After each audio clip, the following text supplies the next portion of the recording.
Bonjour à tous. Je reviens vers vous pour un tirage des énergies de la semaine du 1er juin pour les flammes jumelles. Cette semaine, je travaillerai avec l'oracle de guérison du cœur amérindien de Melanie Ware. Alors, comme d'habitude, il s'agira d'identifier ce qui sera au travail pour la polarité masculine, pour la polarité féminine et pour le lien dans les prochains jours. Pour rappel, il s'agit d'un tirage général, donc prenez ce qui vibre pour vous. Vous pouvez vous retrouver dans chacune des polarités. Avant de démarrer ce tirage de la semaine, je profite de cette vidéo pour vous rappeler les énergies de la Pentecôte que nous sommes en train de traverser et qui nous amènent à pouvoir contacter de plus en plus, je dirais, les énergies partagées par les sphères célestes. Et l'idée, c'est peut-être aussi de pouvoir, pour accueillir au mieux cet amour inconditionnel notamment, de pouvoir se placer dans une énergie de joie. Donc n'hésitez pas à sourire, à trouver des activités qui vous ramènent à cette joie qu'on peut retrouver chez l'enfant. Alors la carte qui est sortie cette semaine pour l'énergie masculine est le serpent sacré. L'idée de ce mandala de guérison, c'est d'apporter des conseils sur une transition qui est vécue actuellement. Il s'agit d'incarner un renouveau. Cet oracle évoque également l'équilibre entre la lumière et les ténèbres, l'équilibre entre l'intérieur et l'extérieur. Il représente également le solstice et sa célébration. Il y a effectivement du coup un encouragement à rentrer en soi, à honorer le temple sacré qui est à l'intérieur de nous. L'idée aussi est de réveiller notre lumière. Dans cette carte, il y a aussi, je dirais, un lien avec la notion de Kundalini. Les éléments clés de cette carte, du masculin, de l'énergie masculine, en tout cas cette semaine, sont le rayon arc-en-ciel, les 7 chakras principaux, le feu de la Kundalini, la renaissance. Pour l'énergie féminine, la carte qui est sortie cette semaine est la carte de l'introspection. L'idée de ce mandala concerne le don d'amour de soi et l'auto-nourrissement. L'idée, c'est d'être guidé pour se concentrer sur soi-même, pour prendre du temps pour soi, pour se lancer dans cette incroyable aventure qui est de se rencontrer soi-même et qui est de rencontrer peut-être aussi de nouveaux plans de soi.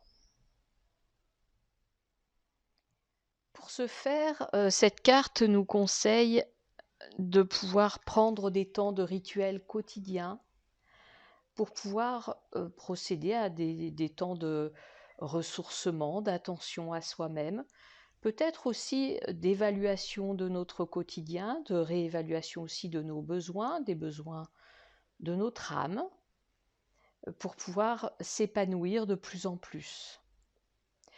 Peut-être que ce temps de rituel peut aussi être le moment de remarquer la disparition d'anciennes manières d'être. Peut-être de prendre le temps de découvrir et de nourrir de nouveaux aspects de soi-même, qui peuvent devenir rapidement une forme plus évoluée de nous-mêmes.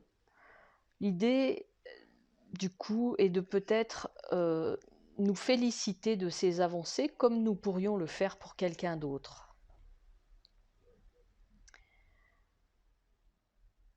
L'idée de cette carte est également de pouvoir s'autoriser à être aimé par quelqu'un d'autre. En somme, de s'autoriser à recevoir l'amour. Pour certaines personnes qui ont été beaucoup dans le don, dans le sacrifice, cela fait partie des permissions qui sont à travailler. Dans cette carte, il sera aussi question de pouvoir prendre du temps pour se promener peut-être dans la nature, en tout cas pour recontacter la nature. De pouvoir peut-être aussi noter ce que notre cœur désire, prendre du temps pour simplement profiter d'un paysage, le laisser respirer en nous. L'idée aussi dans cette carte sera d'avancer dans l'écoute de soi. Les éléments clés de cette carte sont le rayon rose de l'amour inconditionnel, le rayon vert, émeraude, de la guérison, le chakra du cœur, les 4 éléments, l'amour de soi, le rituel quotidien, l'accueil de l'amour dans des relations. S'agissant du lien, la carte qui est sortie cette semaine est la carte de l'amour universel. Dans cette carte, l'invitation est à nourrir notre intériorité, mais également nos relations aux autres. Accepter ce qui est à accepter dans notre vie et apprendre à recevoir la grâce de l'amour. Cette carte est en lien avec l'énergie de la Mère divine. Elle détient cette énergie du pur amour qui réside en chacune de nos cellules et qu'il s'agira de retrouver. L'idée peut-être aussi est de pouvoir accéder à la richesse infinie de ce sentiment d'amour universel à tout moment de notre vie, le plus possible, à chaque instant. Parfois, cette émotion d'amour peut être difficile, elle peut provoquer douleur et découragement, notamment en cas de non-réciprocité. Malgré cela, cet oracle vous encourage à plonger dans l'amour, en vous rappelant que vous êtes prêt à l'accueillir. Vous êtes prêt à accueillir cela en vous, même si vous en avez nié l'existence, en pensant que le fait de s'aimer pouvait être quelque chose de narcissique et d'égoïste, alors que finalement l'idée est plutôt de se dire que nous sommes amour, et c'est plutôt le fait de ne pas l'incarner qui serait égoïste. Et que nous avons chacun la possibilité de retrouver cet amour à l'intérieur de nous. Et que, notamment, cette énergie d'amour universel se diffuse dans chaque humain, quel qu'il soit. L'idée dans cette carte est aussi de prendre soin de soi-même, de se régénérer, de nourrir son estime de soi, en somme de se nourrir de cette énergie d'amour inconditionnel. Les mots-clés de cette carte de l'amour universel sont le rayon blanc, le rayon rose, le chakra couronne, le chakra du cœur et de la gorge, les 4 éléments, le channeling. La carte qui est sortie cette semaine pour le dos de deck est la carte du calme.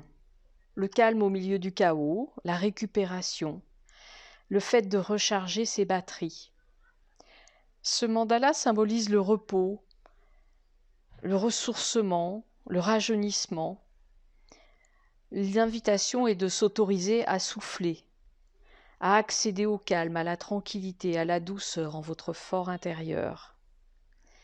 Même quand autour de nous, il pourrait y avoir un flot incessant, une surstimulation, il y a un endroit où règne le calme, c'est à l'intérieur de nous, et cette carte nous invite vraiment à retrouver ce calme. Sur cette carte, on peut voir une grenouille qui se repose sur les feuilles d'un nénuphar. Les eaux qui l'entourent peuvent être très rapides et s'écouler à toute allure, peu importe. Elle sait que ce moment aussi passera et elle peut accéder à ce repos. Cette carte représente également le moment où on peut se sentir dépassé, épuisé, sans savoir si on arrivera à se sortir de cette situation. La réponse à la question de votre cœur est simple. Votre destination et la destination de votre âme est une évidence.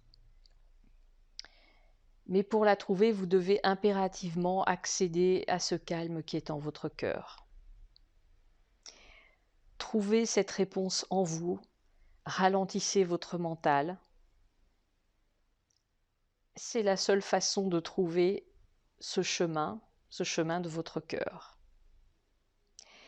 Les éléments clés de cette carte sont le rayon rose, le chakra du cœur, l'épuisement, l'amour-propre, mais aussi le calendrier divin, le souffle, la respiration. Alors nous pouvons remarquer cette semaine qu'il y a beaucoup de cartes dans les tons rosés, beaucoup de chakras du cœur, beaucoup de notions d'amour inconditionnel et de recentrage. Alors cette semaine, je vous propose un petit bonus à nouveau, car le 5 juin prochain, vendredi, à 21h12, nous traverserons les énergies de la pleine lune. Et donc je vous propose de travailler avec l'oracle de Kuan Yin d'Alana Fairchild et de tirer une carte pour voir un petit peu quelles énergies seront présentes à ce moment de la pleine lune dans la relation flamme jumelle. Alors, la carte qui est sortie est la carte des sœurs du soleil levant. Alors, cette carte nous parle du fait que nous sommes des êtres très créatifs, que nous sommes en capacité d'élever nos vibrations de conscience sur cette planète à travers notamment nos projets, notre travail, nos rêves, nos loisirs. Cette carte nous parle du pouvoir de la collaboration, du choix d'œuvrer avec d'autres sur des projets communs qui permettent à la synergie d'opérer et qui permettent de nous renforcer, car ensemble, on n'est plus que la somme de nos individualités, mais on est bien quelque chose qui attire une assistance divine, on pourrait dire. Il nous est donc conseillé pendant cette période de rester ouvert aux autres âmes, et donc comme cette carte concerne la relation de flamme jumelle, peut-être qu'il peut y avoir effectivement des choses autour de projets communs qui peuvent effectivement nous permettre de nous mettre à travers ce projet commun au service de quelque chose de plus grand que nous, peut-être d'un collectif humain par exemple.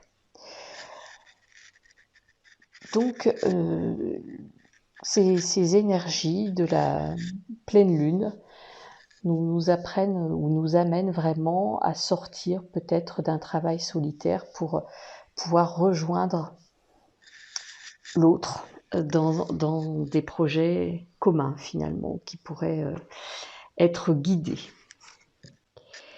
La proposition de travail de cette carte nous invite à pouvoir écrire une lettre, peut-être justement à notre flamme jumelle, une lettre que nous pourrons lui faire passer ou garder pour nous, mais en tout cas qui parlerait de ce que nous travaillons chacun en ce moment et de ce qu'on aimerait travailler ensemble. Ainsi, les possibilités de projets sont infinies, mais peut-être l'idée, c'est de pouvoir commencer à en imaginer quelques-uns. Ainsi, on peut aussi écrire quel genre de collaboration on aimerait attirer, quels résultats on espère de cette collaboration. On peut commencer à imaginer notre demande un petit peu comme une publicité céleste qui serait destinée aux sœurs du soleil levant. L'idée est de pouvoir aboutir à un rassemblement de toutes ces étincelles d'énergie et d'amour inconditionnel. L'idée aussi, c'est de pouvoir ressentir la joie en lien avec ce vœu exprimé, avec cette lettre qu'on peut peut-être relire à voix haute, qu'on peut peut-être garder précieusement auprès de soi dans un lieu sacré, comme faisant partie, on pourrait dire, de notre jardin secret. Et puis, on peut effectivement en profiter aussi pour être dans la gratitude par rapport à nos guides. Donc, cette énergie, effectivement, de la pleine lune nous invite vraiment à poser quelques nouvelles intentions. Eh bien, en tout cas, j'espère que ces quelques pistes de travail, que ce soit par rapport aux énergies de la semaine ou plus particulièrement par rapport aux énergies de la pleine lune, pourront vous aider à traverser au mieux ces prochains jours. Et je vous dis à bientôt.